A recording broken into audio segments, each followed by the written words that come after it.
back to Muppets in Space, a Farscape rewatch podcast on the Incomparable. Hey, tonight we actually made it to season 2! Yay! So as you'll expect, we'll be covering the first 2 episodes of season 2, Mind the Baby and Vitas Mortis. I'm your host, Eric Scott, and joining me as always is my fellow co-host, Jason Johnson. Yeah, don't mind me. I'm just over here trying to work out a rejuvenation ritual. Nothing to see. Thank you. Yeah, I heard those don't quite go according to plan usually, so I guess you gotta be careful with that. Yeah, we might lose some outer plating or something. It's no big deal. Yeah. Minor hull breaches here and there. No big deal. Nothing to worry about. Yeah, I'm sure there's a plug laying around here somewhere that we could use. It'll be all right. Yeah, it's just the right size, as always. As always. All right, so let's jump on into the exciting season 2, episode 1, where hopefully they'll resolve everything that happened at the end of season 1. Let's find out. All right, so season 2, episode 1, Mind the Baby. We open with Zan, Chiana, and Rigel on Moya, and they're about to be attacked by a Sheyang vessel for some odd reason. Rigel wants a starburst, but Moya can't, and Zan's gone a bit mad or crazy from losing the other people from last episode, when suddenly the Sheyangs open fire. After the credits, then we cut to Crichton with Dargo. They're somewhere, some kind of room. Dargo is still unconscious, and apparently the previous scene was a dream that Dargo was having, which I did not quite understand on the first watch. I had to back it up a couple times and try to figure out what was going on there. Dargo suddenly awakens on hearing Crichton's voice and asks him if he's dead. He thought they were, but Crichton tells him nope. Aaron managed to pick them up just in time, of course. Meanwhile, Aaron, in her prowler, communicates with Crais, who's aboard Talyn, and mentions an agreement that they have. So that kind of catches you up to what happened last season. Dargo asks Crichton if Moya got away. He says yes, but Crais also made off with Talyn. Aaron at that point comes in, and Dargo says he's happy to see her. She says she could not find much supplies for them, so Crichton and Dargo suggest they relocate to another asteroid, but Aaron refuses. She says the prowler will run out of fuel soon, and Scorpius wants Crichton really badly, but she says he won't look forever. Well, actually, yeah, he probably will, since he really wants Crichton's wormhole knowledge in his head, so he probably is not going to go anywhere. But then she gets mad at them, telling him to stop fighting her and arguing with her, and she storms out. Back on Moya, Roger tells Chiana that he's not hungry, which is surprising, and when she questions why, because that's never the case, a pilot says that Moya is returning to the asteroid field where she last saw Talyn, so that's why Rigel's not hungry. However, he says that they've picked a path, so they should re-enter undetected by Scorpius' command carrier. Speaking of which, on the command carrier, Scorpius is having his cooling rod changed, which is really disgusting, and I guess we'll talk about it later. Yeah, I have questions. Yeah.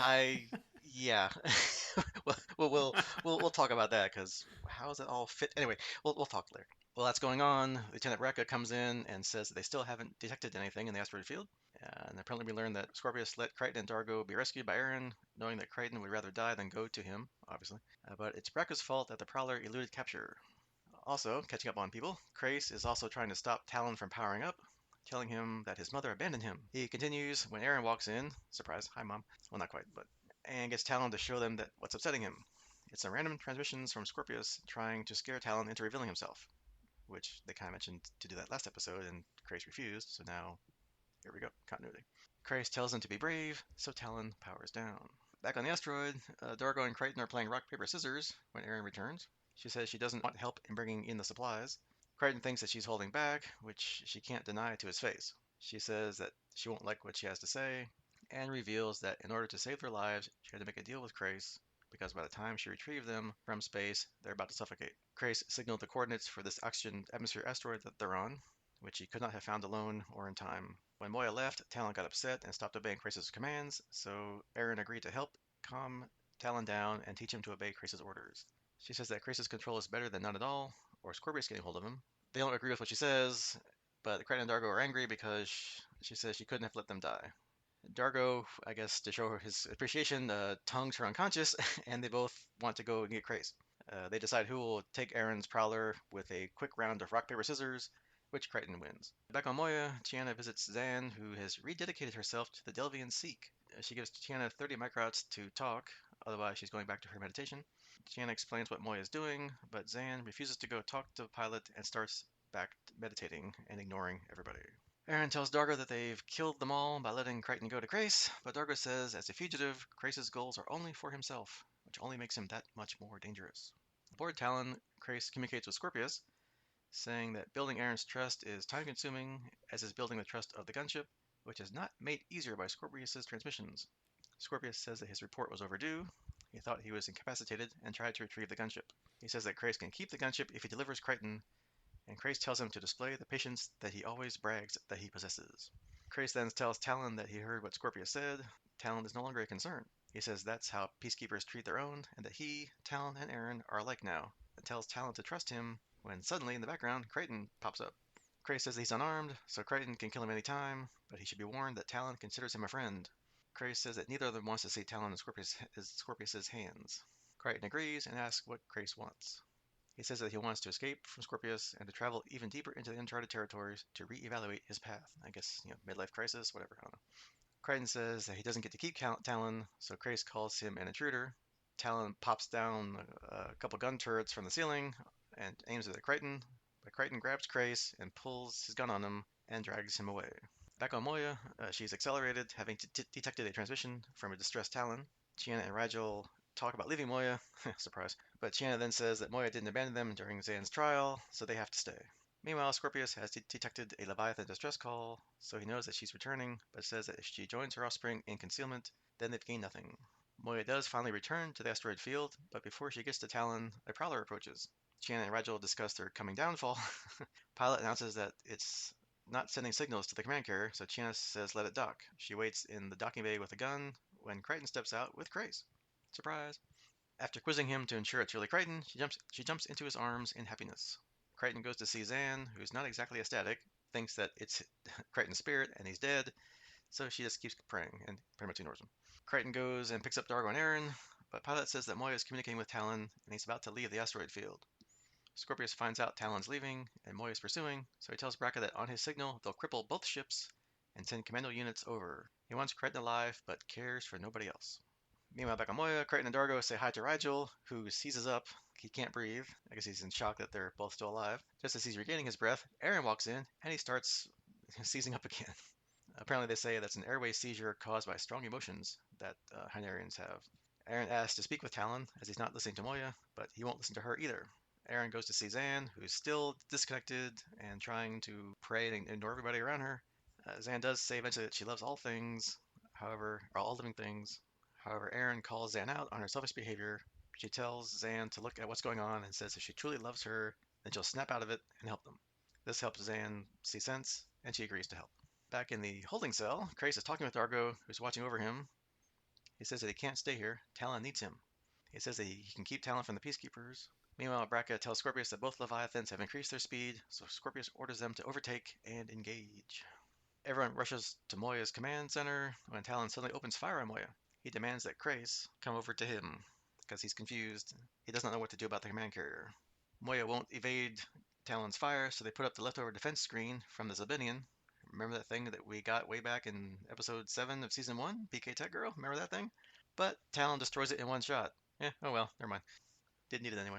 Must not be important. Yeah. It's just the whole point of the whole episode, but yeah, who cares? It's gone now. Yeah, that was last season. Yeah, it was last season. It's a whole new season. I don't care.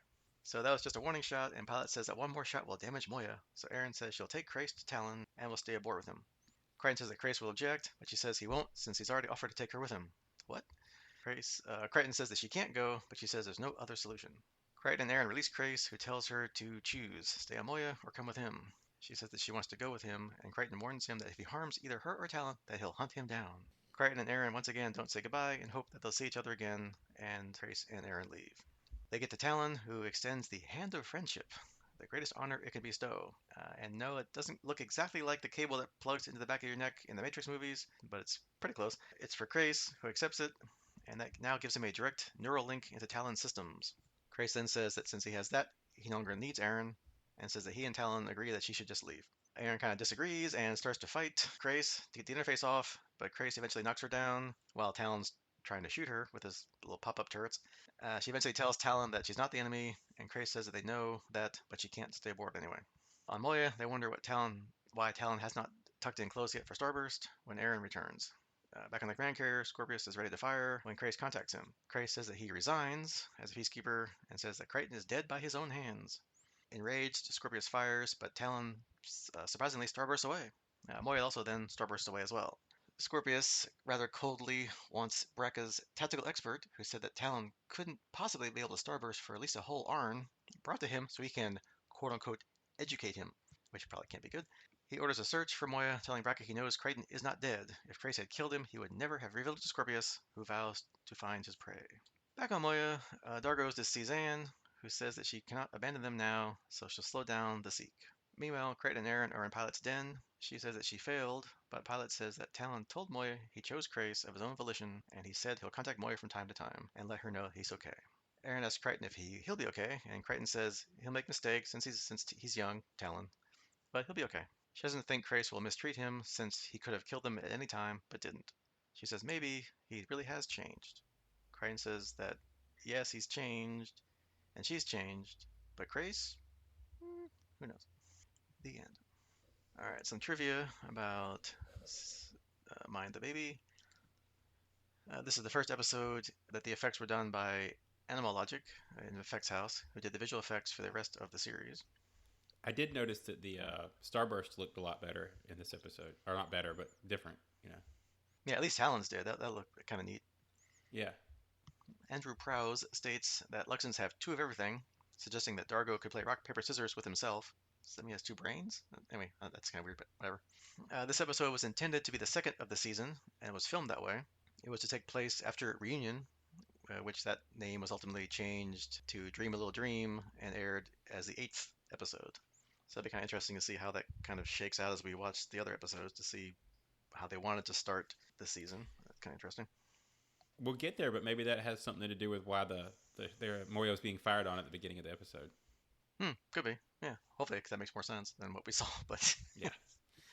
and also by delaying this episode until the second of the season, it gave the production team a bit more time to figure out what really happened in Family Ties. That was the last season one episode. Rockney O'Bannon said, when we designed that cliffhanger, we had extremely nominal what if ideas that we tossed back and forth. We had been focusing more on how much we could ladle on and make Family Ties as spectacular as possible, which it was. To be honest, there wasn't any substantive conversation about how we resolve it, which I think is fairly common in TV. You'll know what you'll do. You worry about that later after summer vacation. Yeah. Paint the paint the characters into a corner, let the next writer figure it out. Yeah. There's a lot of communal work on solving the problems of it. The largest portion of that from Ricky Manning, who became the guy who always had to clean up, tie up loose ends, and work out the details of solving cliffhangers. It became his specialty.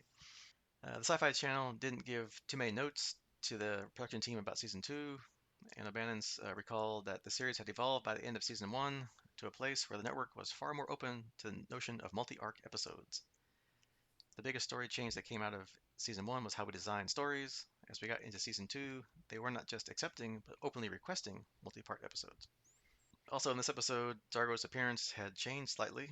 His face was more tanned, and David Elsie, the makeup artist, makeup team, justified that as being due to Dargo's exposure to space.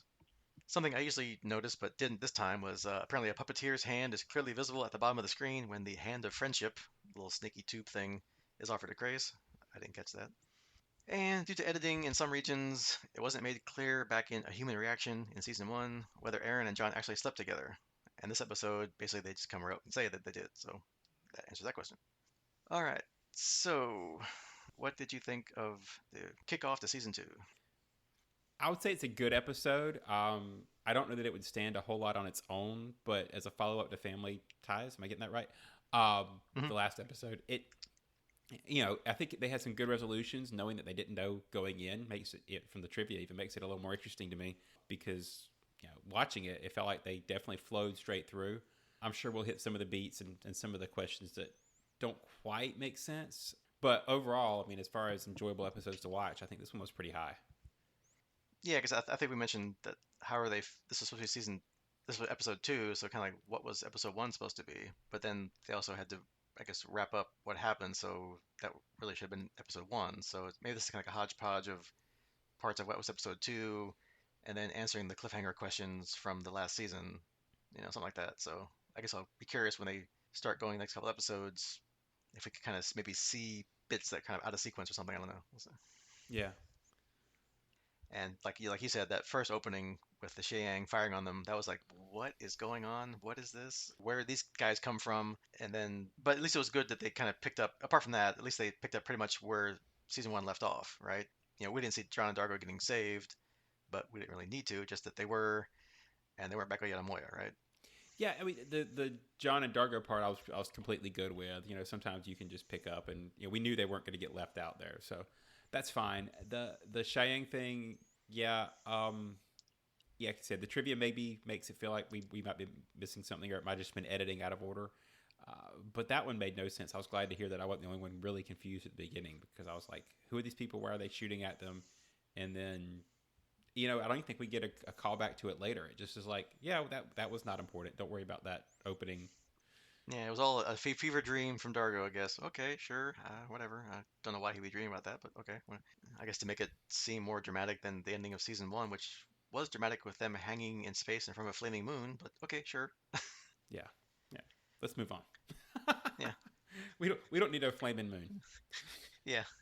But at least it gave them opportunity to have, more fun that we've come to expect from Farscape with our characters, right? Like, we have, well, John and Dargo are waiting for Aaron to come back with food or water or whatever she was doing. They got to play rock, paper, scissors, which Dargo kind of says isn't logical since rock should beat paper because rock tears paper. And John keeps saying that's not the point of the game.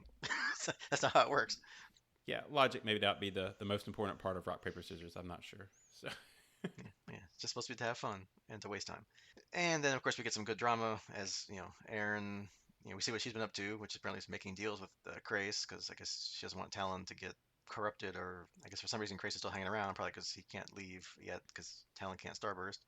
And then, yeah, Dargo, John, and Aaron kind of have a little tiff that kind of brings back the callback that, oh yeah, Luxons can knock people out with this little sedative or poison they have in their tongues. yeah, so here's where my main problem with this episode. It took me a little bit to get past it. Was the plan, right? I say plan like Aaron had one. Maybe she didn't. Maybe she was just reacting. But I don't understand the thought process and what she was accomplishing with Crais. Why not just go kick Crais off of Talyn and move on? That whole bit just didn't make any sense to me. Yeah, because it seems like Talon, at least ending of last episode, which I don't know how long it's been between now and then. I can't imagine. I guess this Dark was out for a couple of days, right, or something. But yeah, I guess how much pull can Crais have on Talon, right? I mean, he didn't really have much last time, so I mean, Aaron has more control over Talon, so yeah, like why they didn't, yeah, like what's she trying to do, and then also.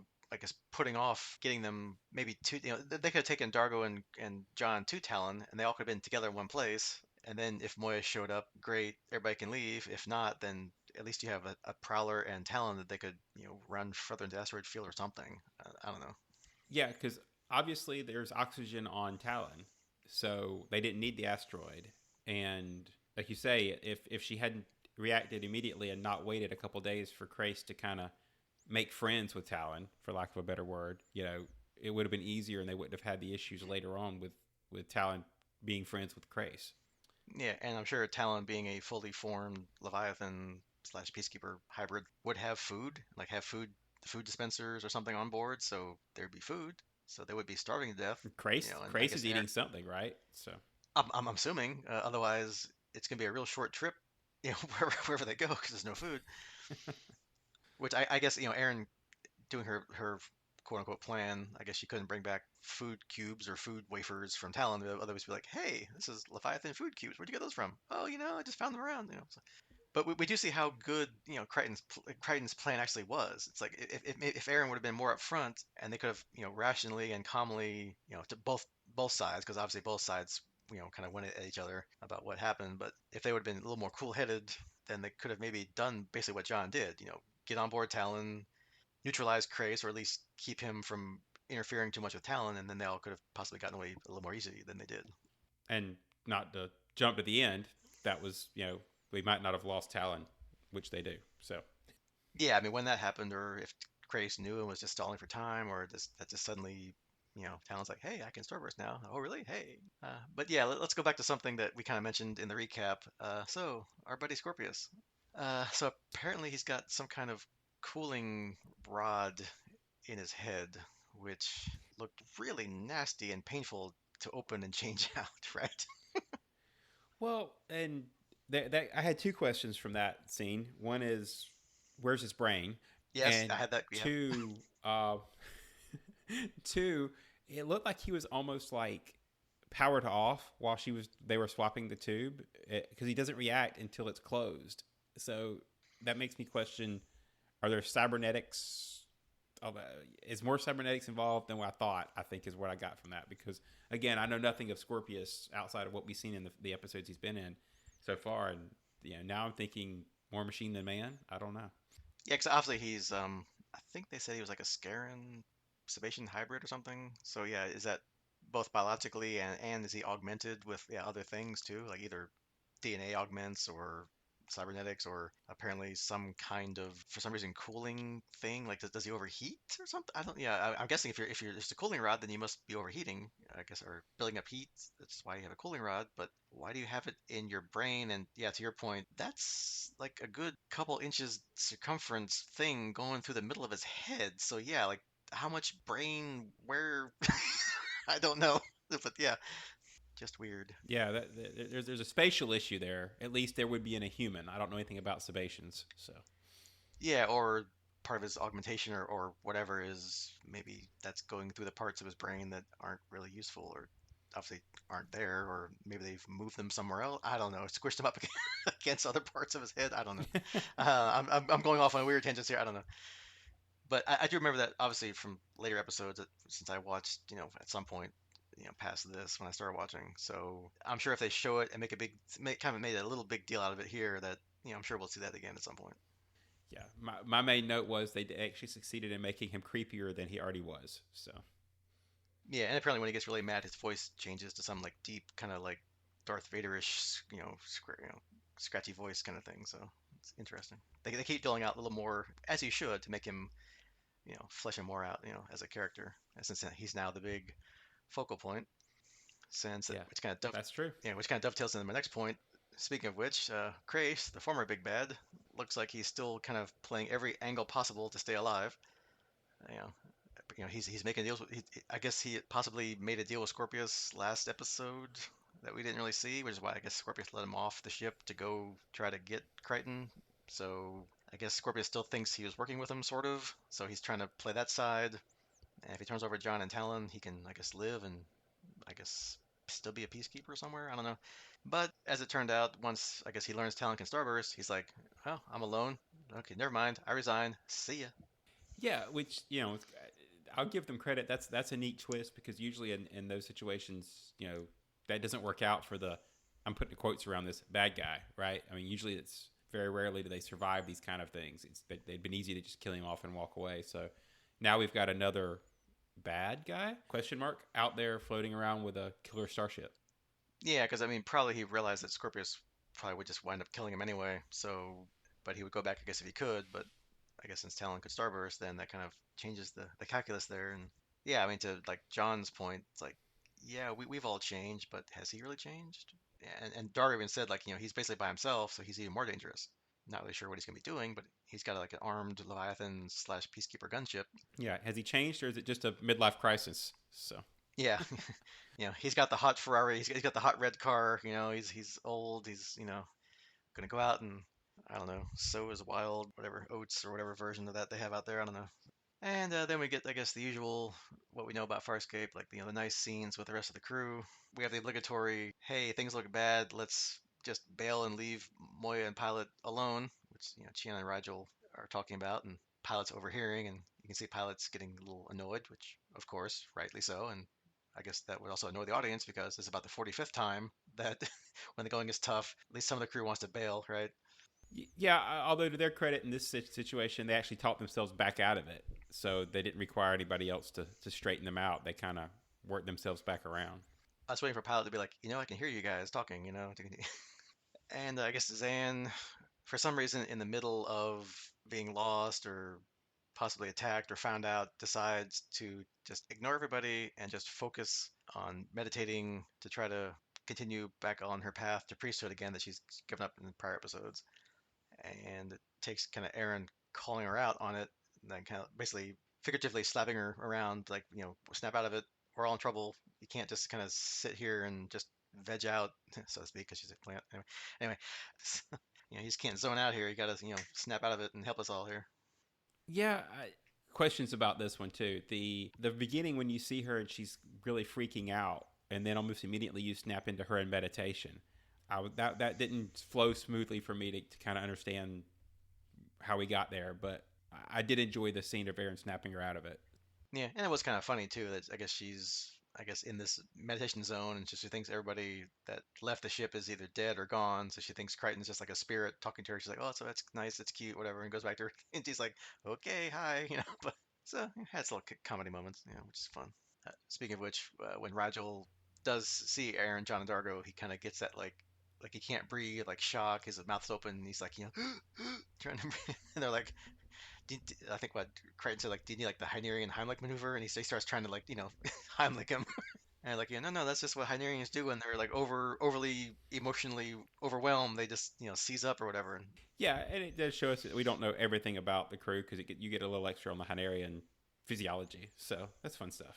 yeah, and it shows that, Rigel's not necessarily the cold, greedy, hungry, calculating, conniving kind of guy that he is sometimes. That, he does care for them. Sometimes. Yeah, at least in this case, he cares for them. Today, in this episode. And so I guess we learned that Talyn, I guess when they said that Talyn could accept commands from people without needing to be like a pilot, like hardwired in, I guess he can still hardwire people in. So, Crais gets a little thing to the back of the neck, which looked kind of painful. But yeah, so I guess, which also paved the way for letting Aaron off the hook, where it's like, now I'm the only one that can talk to Talyn, basically, so you're unneeded anymore. Goodbye. Yeah, which I wasn't sure of how they were gonna. I couldn't imagine her being separated from the rest of the crew. So it was kind of an interesting. How is she gonna get back on the ship? So that was neat. One question I had about this because I thought it was wireless. Was that your take too, or is he tethered to Talyn directly now? I don't know. I guess after he got the thing on the back of his neck, then they fought, right? So I guess it must not have been hardwired then. I was thinking it was hardwired, Right, but and he put his jacket back on, so he was yeah. moving around because he So it took must his just jacket down. so that must be just a thing to deliver the neural interface to the back of it, and like I guess attach it and drill it in or whatever they did, attach it onto his back of his spine, I guess. So yeah, I was thinking at first it was tied to that umbilical thing, which would be kind of weird because then you kind of can't move around the ship, right? It'd be kind of stupid, but yeah, Yeah, I think it shot it at him, from that umbilical thing. So it's kind of weird, but yeah, and like I said before, I usually catch those little continuity or like those, like the boom mic shadows or the weird stuff, and I didn't notice the guy's hand, I guess, holding up the snaky umbilical cord thing. So. And like we said, I guess at the end, I agree that Crais probably won't mistreat Talyn because then otherwise, I guess that'd be kind of defeat the purpose of getting control of him. Don't really remember or know what he's going to do with him. I guess if he's truly done being a peacekeeper, he's just like Aaron, basically. He's just a rogue ex-peacekeeper who I guess the next time they find him, they'll try to kill him. So I don't know what he's going to do. I guess he said he wants to go further into the uncharted territories, I guess to reevaluate himself. What that means or what happens, who knows? But I'm sure probably since that's a major character and Moya's baby that we'll see them again probably at least sometime this season. yeah, foreshadowing question mark. I think so, probably. That's a big setup not to have them, like you said. So Yeah, because half of season one, Moya's pregnant and then finally has the baby, and oh, it's great. Oh, he's gone. So it's like, yeah, well, that's kind of not good for plot continuity. Not plot, just in general, that kind of would suck if that was like, yeah, all the thing that happened in season one. Yeah, we don't care anymore. We'll just move on. right. Speaking of moving on, anything else you would like to discuss about season one or season two, episode one? No, I think we've covered that one pretty good. You want me to start up on episode 2? Yeah, unfortunately, which we'll talk about that later after this recap. Yeah, spoiler alert. This one may be shorter than the last one. Very, very, very short, but we'll see. Season 2, episode 2, Vitas Mortis. So we open with Zan, Dargo, and Crichton entering a strange building where they're greeted by a guard. He quickly retreats, and they soon find themselves in a room where they're confronted by a female Luxon. Cool. Nylon, who recognizes Dargo as a general. He quickly tries to leave because she's an Orican. She tells him not to go and calls him closer. Turns out she's dying, and he says that he will attend her if she deems him worthy. She judges him, but finds him unworthy and throws him back, proclaiming him a fraud. Dargo says that he wants to leave, but Zan tells him he shouldn't. She tells Crichton that Nylon didn't mean to harm Dargo. She's an Orican, which is a holy woman revered by all Luxons. Dargo says that she called him a fraud because he's not a real general, even though the markings on him suggest that he is. His general was wounded during his last campaign, and to protect him, Dargo took his mark of rank. Crichton and Zan say that Nylam should understand why he did this, and Dargo agrees and goes to see her, where he persuades her to listen. Back on Moya, China is doing Dargo's washing. Aaron asks her to do hers, but she refuses, saying that she does Dargo's because she likes Dargo. Meanwhile, Dargo tells Crichton and Zan that he will attend Nylam, and he will assist her with the ritual of passing. Crichton is upset because it could kill him, but Dargo says it is the highest honor Luxons know. Zan says that she envies him because during the ritual he will go part way into the next realm and then come back. Crichton tries to deter him, but Dargo's made up his mind. While Dargo and Zan return to Moya, Crichton visits Nylam in hopes that she may have died. That sounds ominous. Crichton says that he's worried that his friend may die, and she says that she can't promise that no harm will come to Dargo, only that she will try to keep him safe. She says that she doesn't want to die and hasn't seen another Luxon for 9 cycles. Rigel visits Dargo back on Moya as he wants to sell Nylam some things. China enters and asks Dargo if the ritual might be dangerous, to which Dargo lies and says not in the least. Dargo then returns to Nylam and they begin the ritual, as Crichton waits outside. Dargo starts screaming and Crichton tries to go in, but the door is sealed. When he finally does make it in, he pulls out his gun, but Nylam zaps it out of his hand. When Crichton tends to Dargo, they realize that Nylam has somehow regained her youth. Back on Moya, China is stuck in the amnexus fluids, which froze during the ritual. That's the stuff that she was standing in doing the wash. Pilot informs them that Moya's hydric systems are failing on a number of tiers. Nylam says that she was supposed to die, but on sensing Dargo's power, she did the ritual of renewal instead. She then starts caressing Dargo, and Crichton makes a hasty exit. Zan can't break down the frozen fluid, and Pilot says the areas of Moya's outer skin are deteriorating, but they don't know why. Nylam and Dargo finish up, and Nylam says that she can do anything now, including help Dargo find his son. They still can't free Cheyenne as Rigel enters, apparently awoken from his sleep, to find the weak spots in the outer hull, which have started to breach. Rigel says that hull breaches are almost unheard of on Leviathans, when suddenly Moya shakes and from the hull breaches. There's now an internal hull breach, and Rigel is sucked towards the breach, but gets stuck in the hull, plugging it. Nylam and Dargo come along, and Nylam can supposedly help. But when she tries, Moya shakes again, and the deterioration increases. Since it doesn't work, Nylam then goes off to pray. Dargo goes to Nylam while she meditates, asking if this is something they caused. She says that she didn't know at the time, but the power she sensed during the ritual was actually Moya's, not Dargo's. She says that Moya will recover. Dargo says that Moya is dying, and Nylam wants to go back and get her Tevik scrolls, which she left in her room, and because she is a disease on the ship, she wants to leave. As Aaron and Zan discuss Nylam's involvement, Pilot chimes in and asks to speak with Aaron in private. Pilot tells her that he's dying, but he doesn't know how they can fix it. Moya is apparently feeling the effects of old age. Aaron storms off, saying that she won't let Nylam keep what she has stolen. Aaron goes after Dargo and Nylam and shoots at her. Dargo gets in the way of the blast, but Nylam separates the shot and diverts it around them. She then surrounds Aaron and Crichton with ice and gets Dargo to leave with her.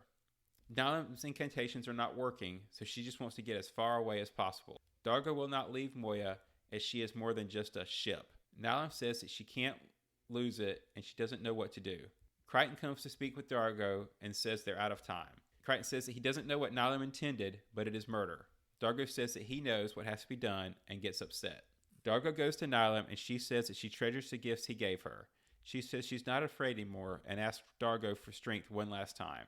They then carry out the ritual of passing, and Nylam dies in Dargo's arms. Back on Moya, China is free, as is Rigel. Pilot thanks Aaron for her concern, and when she asks how long he will live, he says that most Leviathans survive for 300 cycles, but his species can live for over 1,000. However, when bonded to Leviathans, they live no longer than their host. When Moya dies, so will he, and he wouldn't have it any other way. Crichton visits Dargo, who says he wants some time alone, but not yet. Trivia about this episode: Dave Elsley decided that female Luxons wouldn't have beards because they, quote, don't work. Rodney O'Bannon remembered that the episode, quote, didn't fly in the face of anything that was originally planned for Luxons, but everything in that episode was created at that moment, end quote. And I can see how that would be. Both Gigi Edgley and Anthony Simcoe remember looking for anything in the script that would explain the attraction between their characters, and Edgley said, We were trying to find some sort of chemical reaction so the audience would buy that there's an attraction there. It was good to work on the scene where he's down on the planet and something's gone wrong and she picks up on it. Finally, this episode marks the only screen appearance of the female Luxon. So, Eric, what do you think? Yeah, so as we kind of alluded to before we started the recap, I at least didn't really care much for this episode. I wouldn't say I hated it, but I guess I would count it kind of among, so far anyway, like the DNA mad scientist category of episodes. We learn, a lot of new stuff about the characters, but the main plot, eh, just really didn't do anything for me. So, funny thing, when I got done watching this episode, I don't know that I rated it as badly as you did. I kind of put it mid tier. It wasn't terrible, wasn't great, and just kind of felt like maybe coming off of such a great two-parter that our last couple episodes were so high bars that this one was just kind of an average base episode. I'm not sure that holds up when you start thinking about what we just watched. Yeah, when you're like halfway through the episode and my mind started wandering to, oh, I have to go out and like finish raking the leaves. What's for dinner? Maybe I can catch the Wheel of Time episode that just dropped tonight. Then, you've lost me. I mean, I was already like, yeah, I get it. This is going to end one way. Can we just get on with it, please? Because this is just not painful, but I'm like, I know where this is going. Can we just get there, please? And I think that's an excellent point. I think the main problem that I had with this episode was that there was no, for the main plot storyline, there was nothing that I didn't see coming. Once you see the ritual and you see that that she got rejuvenated, you're like, okay. At first, is Dargo old now? Okay, Dargo's not old now. Okay, so who's old? Oh, it's Moya. We know what's going to happen. There was no originality or surprise, I think, is what I was looking for there. They didn't do anything out of the box on this one. Yeah, I mean, if they really wanted to be like a surprise, like a twist, then she would have found some way to heal Moya, keep her youth, and leave. Or, but then of course, if she knew how to get back to, I guess whatever Darko's home planet's called, I don't know what he hasn't said. But anyway, then that kind of ruins the whole series now because they know how to get out of the uncharted territories. So, yeah, it's like, yeah, she has to give back what she stole and die. So please get on with it so I can get back with my life. You know, So what you're saying is, rather than the other ways they wasted their time, she should have drawn some maps. yeah, she could have done that too, but whatever.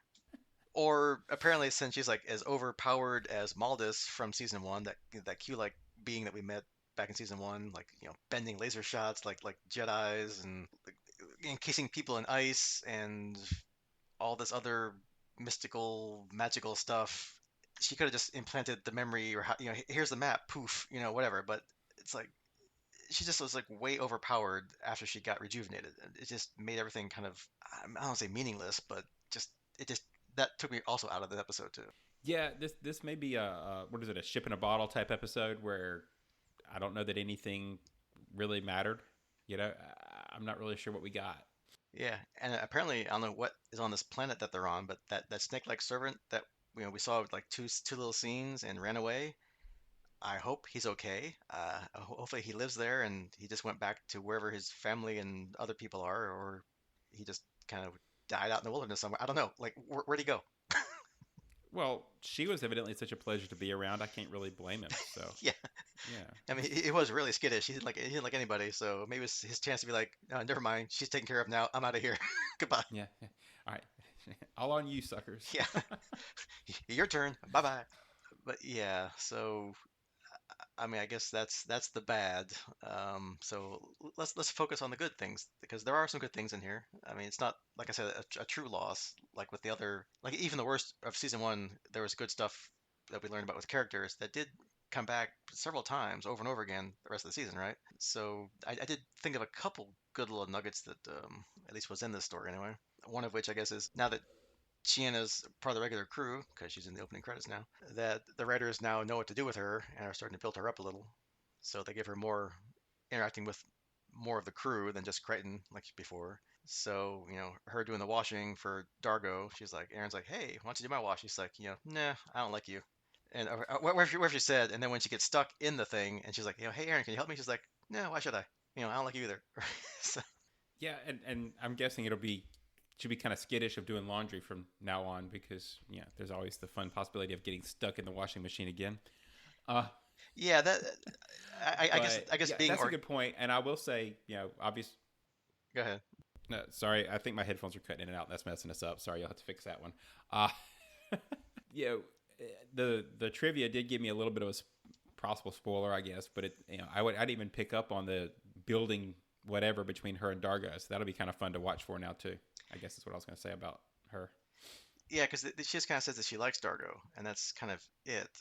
And then I guess yeah, when he or when that ritual of renewal happened, somehow she picked up on it somehow, and I don't know, she's acted kind of like anguished or something, and then got stuck in the washing machine, which is also weird because well, I guess like most things with organic technology, I guess why should washing be automatic and you just put stuff in the machine and off it come, out it comes. You stand in the stuff and like move it around like you're like in the old 1800s in a stream with a washing board. I don't, but hey, whatever. It's different. Yeah, slight tangent. I had a flashback to what was the Zon's planet or the planet with the other beings like her that had the food in the water that they were pulling. That's what I was flashing back to on that. Anyway, Yeah. tangent, but I thought that was a funny callback. Rhapsody in Blue, I think was the episode. Yeah, Which that was the which episode. wow, I know titles of episodes. This is great. I guess we are the experts in Farscape now. I'm not going to sell myself that far. Yeah, right. And then we get, Rigel kind of doing his own little schemes where he's trying to, I guess, either sell some of Dargo's stuff or sell some of the stuff on the ship to get Dargo to sell to Nylum, which is kind of funny. I'm like, yeah, why not try and make a buck off this whole deal, right? True to character, right? Yeah, At least there's some consistency. Dargo, Rigel being Rigel. And also, Rigel gets a new use for himself. He's apparently also a plug. He can seal up a hull breach pretty well. Although I'm kind of confused because if it's a hull breach, then that means the hull's exposed. There's a hole in the hull and it's exposed to space, right? So if half of Rigel is sticking out in space and the other half is inside, okay, he can still breathe, which he says he's getting harder to because he gets crushed, but he's still breathing. But the back half of him's out in space, which is really cold. So can Hynerians also survive in space like Luxans? And granted, it's not him being fully out there like Dargo's been twice, with no air and all that stuff that could happen in the vacuum. But interesting. Yeah, that's exactly how I took it. Evidently, we've got two species, Hynerians and Luxans, that if they have air, their skin, for lack of a better word, right? Their bodies can survive. They just need air. So if you can get them a way to get air, then they have the ability to survive in space. So that's kind of an interesting thing to learn. Yeah, because Erin even mentions that when she was out surveying the hull, that she saw his backside. So apparently, yeah, it was sticking out in space. So, okay. And I guess the other fun thing we learn more about Pilot, his species, and Leviathans. He says that Leviathans can live for over 300 years, or cycles, and that whatever species Pilot is can live for over 1,000, which is like, wow, that's cool. But I guess when they're bonded with a Leviathan, then I guess they are truly bonded. They live and breathe together. So when Moya finally eventually dies, then he will too, and I guess he's fine with that. He says. Yeah, which is cool to know. I doubt the show will go 300 cycles, but Yeah, and we have no idea how long they've it's been. always good to know more about the characters. Yeah, and we don't know how long they've been together already by the time we join the series. So, but it's probably not that long because it sounds like it's probably not too long. No, because I think Moya is supposed to be a relatively young Leviathan. So Yeah, whatever young means. Like how I guess how old do you have to be before you can have your own children, or just kind of like other kinds of animals where they pretty much just immediately they can also start breeding again, or they aren't like tribbles where but they're born pregnant, so that's a little different. right. But yeah, it's cool to learn more about the Leviathan pilot relationship. All right, that's about the only good stuff I can think of either. All right, So, so that was a fun 2 episodes. I mean, it was what it was. It was a simple plot and a simple resolution, and interspersed with moments of other character work that I'm sure we'll remember more about that in later seasons and later episodes than we will about what happened as the main plot of this episode. Because since it said in the notes that this is the only time we see female Luxons, that we'll never see another one again. So, for lack of a better No, reason, or I don't know why, but there you go. yeah. Moving on. So So overall, what do you think about season two kicking off? yeah, I think that Well, we were joking before we started recording that uh, we've had the best and worst episodes of the season so far because we're two in and we've had a good and a bad. Yep. The the fear for me on this, and I'm not going to say this is too negatively because overall this show has a great track record. But if you consider episode one to be part of season one, right? Because it was part of a two-parter carryover, then we're not off to a great start on season two because this is the only standalone episode. But like I say, we had some clunkers in season one, so we'll just hope they pick up the ball and do better next time. Yeah, I mean, with 22 episodes a season, not all of them can be winners. And as we've seen from modern day storytelling of like 6 and 8 episode seasons, not all those can be winners either. So at least as a percentage, having a couple clunkers is better than, for a longer season than having a couple clunkers in a really short season. So, but with anything, as we watch more of it, we'll appreciate it more or less. Hopefully more, since we're still doing the podcast, so we like it. So Hopefully more. that's why we're doing this. That's right. All right, so next time, if you're keeping score at home, we'll be covering episodes 3 and 4. Episode 3 entitled "Taking the Stone," and episode 4, "Crackers Don't Matter." I could make probably a bad joke I don't want to make about that one, but playing our game of what the heck does that mean? Yeah, they're getting a little more hard to just take a wild guess. Taking the stone. I kind of thought like like romancing the stone. So maybe it's something like a jewel heist or something with some kind of valuable jewel or something. Crackers don't matter. Yeah, like I'm not gonna make that joke. I don't know. I mean, maybe like food wafer, like they're kind of like cracker shaped. Maybe some kind of issue with food or something. Probably not, but I don't know. Yeah, the only thing I would have to add because I've been in Wheel of Time mode lately is the stone could be a fortress. That's not a great analogy to hear, so who knows? Yeah, that could be. I don't know. Yeah, I got nothing on crackers either. Yeah, Yeah. so I mean, they're cute titles. I love their titling. So I guess we really haven't had to name drop the title yet for a little bit. So somehow I don't think they're gonna name drop these words in the next episodes. But stranger things have I don't happened. know. I can hear I can hear Crichton saying something about crackers, but yeah, Yeah, maybe and with some kind of quip or something. I'm trying to think what late 20th century Earth reference that might relate to, but I don't know. Nothing comes to mind. So no, I don't have it. yeah, but hey, we'll find out. So that's your homework. And we'll see if our guesses match the episodes next time, which I'm pretty sure they won't. Goodbye.